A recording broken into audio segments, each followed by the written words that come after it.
നമസ്കാരം. നിങ്ങളുടെ കയ്യിൽ ഇന്നുള്ള ചെറിയ കാര്യങ്ങൾക്ക് പോലും നന്ദി പറയാൻ കഴിയുന്നില്ലെങ്കിൽ നാളെ ലഭിക്കുന്ന വലിയ സമ്പത്തിനെയും നിങ്ങളുടെ മനസ്സ് സ്വീകരിക്കില്ല എന്ന് നിങ്ങൾ ഒരിക്കലെങ്കിലും ചിന്തിച്ചിട്ടുണ്ടോ? വിചിത്രമായി തോന്നാം, പക്ഷേ പലരുടെയും സാമ്പത്തിക ജീവിതം ബാങ്ക് അക്കൗണ്ടിൽ തുടങ്ങുന്നില്ല. അത് മനസ്സിലാണ് തുടങ്ങുന്നത്. ഒരാൾക്ക് അവസരങ്ങൾ കാണാൻ കഴിയുന്നു, മറ്റൊരാൾക്ക് അതേ സ്ഥലത്ത് പ്രശ്നങ്ങൾ മാത്രം കാണുന്നു. ഒരാൾക്ക് ചെറിയ വരുമാനത്തിൽ പോലും സമാധാനം ലഭിക്കുന്നു, മറ്റൊരാൾക്ക് കോടികൾ ഉണ്ടായിട്ടും കുറവിൻ്റെ ഭയം മാറുന്നില്ല. ഈ വ്യത്യാസം പലപ്പോഴും പണത്തിൻ്റെ അളവിലല്ല, മനസ്സിൻ്റെ അവസ്ഥയിലാണ്. രാവിലെ കണ്ണ് തുറക്കുന്ന നിമിഷം തന്നെ ചിലർ പറയുന്ന ആദ്യ വാക്കിതാണ്: ഇന്നും എത്ര പ്രശ്നങ്ങളാണ്, ഇന്നും എത്ര ചെലവാണ്, ഇന്നും ജീവിതം കഷ്ടം തന്നെ. ആ വാക്കുകൾ ഒരു പരാതിയായി മാത്രം തോന്നാം, പക്ഷേ തലച്ചോർ അതിനെ ഒരു നിർദ്ദേശമായി സ്വീകരിക്കുന്നു.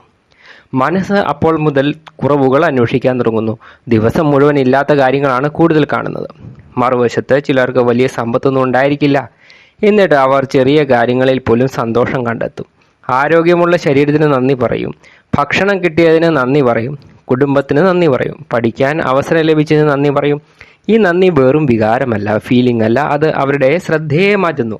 ശ്രദ്ധ മാറുമ്പോൾ തീരുമാനങ്ങൾ മാറുന്നു, തീരുമാനം മാറുമ്പോൾ ജീവിതവും പതുക്കെ മാറാൻ തുടങ്ങുന്നു. അതുകൊണ്ട് നമ്മുടെ ഫോക്കസിനെ മാറ്റാനുള്ള ഏറ്റവും നല്ലൊരു ടൂളാണ് നന്ദി പറയുക. മനഃശാസ്ത്രത്തിൽ ഒരു സത്യമുണ്ട്: മനുഷ്യൻ്റെ തലച്ചോർ താൻ പ്രധാനമെന്ന് വിശ്വസിക്കുന്ന കാര്യങ്ങളെയാണ് കൂടുതൽ ശ്രദ്ധിക്കുന്നത്. നിങ്ങൾ ദിവസവും കുറവുകളെക്കുറിച്ച് ചിന്തിച്ചാൽ തലച്ചോർ കൂടുതൽ കുറവുകൾ മാത്രം കണ്ടെത്തും. നിങ്ങൾ ലഭിച്ച അനുഗ്രഹങ്ങളെക്കുറിച്ച് ചിന്തിച്ചാൽ കൂടുതൽ സാധ്യതകൾ കണ്ടെത്തും. ഇതാണ് നന്ദിയുടെ ആദ്യ ശക്തി.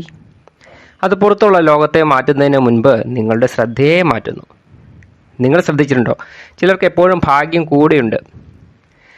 യാഥാർത്ഥ്യത്തിൽ അവർക്ക് ഭാഗ്യം കൂടുതലായതുകൊണ്ടല്ല, അവസരങ്ങളെ കാണാനുള്ള മനസ്സ് അവർ വളർത്തിയെടുത്തുകൊണ്ടാണ്. ഒരു ചെറിയ പരിചയം പോലും അവർ വലിയ ബന്ധമാക്കി മാറ്റും. ഒരു ചെറിയ ആശയം പോലും അവർ പരീക്ഷിക്കും. ഒരു ചെറിയ വരുമാനം പോലും അവർ വിലമതിക്കും. നന്ദിയുള്ള മനസ്സ് ലഭിക്കുന്നതിനെ സംരക്ഷിക്കുകയും വളർത്തുകയും ചെയ്യും. ചിലർക്ക് എത്ര ലഭിച്ചാലും മതിയാവില്ല, കാരണം അവരുടെ മനസ്സ് ഒരിക്കലും സമ്പന്നമായി ഫീൽ ചെയ്യുന്നില്ല. പണം കൂടിയാലും ഭയം കൂടും, കാരണം സമാധാനം അക്കൗണ്ടിലല്ല, മനസ്സിലാണ്. ലോ ഓഫ് അട്രാക്ഷനെ കുറിച്ച് പലരും സംസാരിക്കും. അതിനെ അത്ഭുതമായി മാത്രം കാണേണ്ടതില്ല. അതിലൊരു മനഃശാസ്ത്ര സത്യമുണ്ട്: നിങ്ങൾ നിരന്തരം ഏത് വികാരത്തിലാണ് ജീവിക്കുന്നത് എന്നത് നിങ്ങളുടെ ചിന്തയെയും പ്രവൃത്തിയെയും സ്വാധീനിക്കുന്നു. നന്ദിയുള്ള ഒരാൾക്ക് പ്രതീക്ഷ കൂടുതലായിരിക്കും. പ്രതീക്ഷയുള്ള ഒരാൾക്ക് കൂടുതൽ ശ്രമം നടത്താൻ സാധിക്കും. കൂടുതൽ ശ്രമിക്കുന്ന ഒരാൾക്ക് കൂടുതൽ അവസരങ്ങൾ ലഭിക്കാനുള്ള സാധ്യതയും കൂടും. അതിനാൽ നന്ദി പറയുന്നത് പണം ആകാശത്ത് നിന്ന് വീഴാൻ വേണ്ടിയല്ല, പണം സമ്പാദിക്കാൻ കഴിയുന്ന മനസ്സ് രൂപപ്പെടുത്തുന്നതിനാണ്. ഒരു ചെറിയ പരീക്ഷണം ചെയ്യൂ. ഇന്നത്തെ ദിവസം നിങ്ങൾക്ക് ലഭിച്ച 10 നല്ല കാര്യങ്ങൾ ഓർക്കൂ. അവ ചെറുതായിരിക്കാം, ഒരു ചിരിയായിരിക്കാം, ഒരു നല്ല ഭക്ഷണമായിരിക്കാം, ഒരു സുഹൃത്തിനെ സഹായിക്കുന്നതായിരിക്കാം, ഒരു പുതിയ ആശയമായിരിക്കാം. അവയെ മനസ്സിൽ വീണ്ടും അനുഭവിക്കും. അപ്പോൾ നിങ്ങളുടെ ശരീരത്തിനുള്ളിൽ പോലും ഒരു മാറ്റം അനുഭവപ്പെടും. കാരണം നന്ദി പറയുന്ന നിമിഷം സമ്മർദ്ദം കുറയും, ഭയം കുറയും, മനസ്സ് കൂടുതൽ തുറക്കും. പലരും കരുതുന്നത് സമ്പന്നനായ ശേഷം നന്ദി പറയാമെന്നാണ്, പക്ഷേ ജീവിതം പലപ്പോഴും മറിച്ചാണ്. നന്ദി പറയാൻ പഠിക്കുന്ന മനസ്സാണ് സമ്പത്തിൻ്റെ ഉത്തരവാദിത്വം വഹിക്കാൻ തയ്യാറാവുന്നത്. നിങ്ങൾ ഒരു വിത്ത് നട്ടാൽ ഉടൻ മരമാകില്ല, പക്ഷേ എല്ലാ വലിയ മരങ്ങളും ഒരിക്കൽ ചെറിയ വിത്തായിരുന്നു. നന്ദിയും അങ്ങനെയാണ്. ആദ്യ ദിവസം വലിയ മാറ്റമൊന്നും കാണില്ല, പക്ഷേ ഓരോ ദിവസവും അത് നിങ്ങളുടെ ചിന്തയെയും മണ്ണിനെയും മാറ്റിക്കൊണ്ടിരിക്കും. ചെറിയ വരുമാനത്തെ ബഹുമാനിക്കുന്ന ഒരാൾക്ക് വലിയ വരുമാനവും കൈകാര്യം ചെയ്യാൻ എളുപ്പമാകും. ചെറിയ അവസരത്തെ വിലമതിക്കുന്ന ഒരാൾക്ക് വലിയ അവസരവും നഷ്ടമാകില്ല. ചെറിയ വിജയത്തിൽ ആഘോഷിക്കുന്ന ഒരാൾക്ക് വലിയ വിജയവും ആസ്വദിക്കാൻ കഴിയും. നിങ്ങൾ ശ്രദ്ധിച്ചിട്ടുണ്ടോ, ചിലർക്ക് പുതിയ വരുമാനം ലഭിച്ചാലും അത് വേഗം നഷ്ടമാകും, കാരണം അവരുടെ മനസ്സ് ഇപ്പോഴും കുറവിൻ്റെ മനോഭാവത്തിലാണ്. അവർ ഭയത്തോടെ തീരുമാനങ്ങളെടുക്കും, താരതമ്യത്തിൽ ജീവിക്കും, മറ്റുള്ളവരെ കണ്ട് ചിലവഴിക്കും, ഒടുവിൽ പണം വന്ന അതേ വേഗത്തിൽ പോവുകയും ചെയ്യും. മറുവശത്ത് ചിലർ ചെറിയ വരുമാനത്തിൽ പോലും സ്ഥിരമായി സൃഷ്ടിക്കും, കാരണം അവർക്ക് പണത്തോട് യുദ്ധമില്ല, പണത്തോട് ബഹുമാനമാണുള്ളത്. അത് ഉപയോഗിക്കുന്ന ഒരു ഉപകരണമാണെന്ന് അവർ മനസ്സിലാക്കും. നന്ദി പറയുന്ന ശീലം മറ്റൊരാളുടെ ജീവിതത്തിലും മാറ്റം സൃഷ്ടിക്കും. അസൂയ കുറയാൻ തുടങ്ങും. മറ്റൊരാളുടെ വിജയത്തെ കാണുമ്പോൾ ഉള്ളിൽ കത്തുന്ന വികാരം പതുക്കെ മാറും, കാരണം നിങ്ങളുടെ ശ്രദ്ധ നിങ്ങളുടെ ജീവിതത്തിലേക്ക് തിരികെ വരും.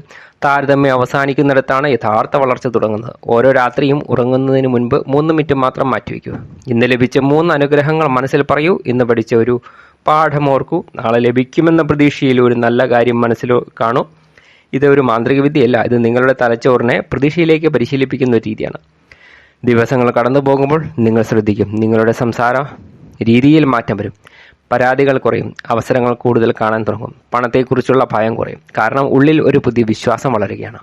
സമ്പത്ത് ആദ്യം ബാങ്കിലല്ല ജനിക്കുന്നത്, അത് മനസ്സിൽ ജനിക്കുന്നു. നന്ദി ആ മനസ്സിൻ്റെ ആദ്യ വിത്താണ്. ആ വിത്ത് എല്ലാ ദിവസവും വെള്ളം ലഭിച്ചാൽ മാത്രമേ ശക്തമായ വൃക്ഷമായി മാറൂ.